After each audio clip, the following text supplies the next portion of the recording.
تصالح ولو قلدوك الذهب، لا تصالح ولو قلدوك الذهب. يا أهل الخليج، هل انتوا عايزين وسطيكوا خاين؟ هل قطر دي كانت مهمة للخليج في أي حاجة؟ عمر ما كان قطر دي ليها أي ميزة بالنسبة لنا. حد يقول لي إيه فايدة قطر؟ اختفاء قطر من حياتنا لن يكون مؤثرا ولا أي حاجة، فلتختفي قطر. انتوا لسه بتأمنوا القطر؟ هو تعبان، التعبان بيفضل تعبان. في حد يصدق ان التعبان هيبقى حمامه؟ انت مش اخويا، انت عدوي، انت عدوي. وتسالني او يبعتوا لي حتى على الواتساب ايه حكايه المصالحه الخليجيه يا عمرو. انا عايز بس اقول لحضراتكم حاجه. انا شخصيا كعمرو كمواطن، بقى مواطن بعيدا عن اي حد، يعني ما تحسبونيش على اي حد.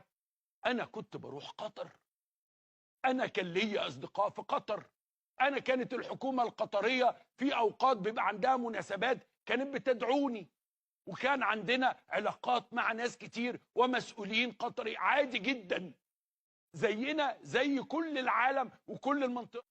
ما احنا كنا شعوب ودول ما عندناش مشاكل مع بعض. ايه المشكله ان الوضع ده يرجع لكده؟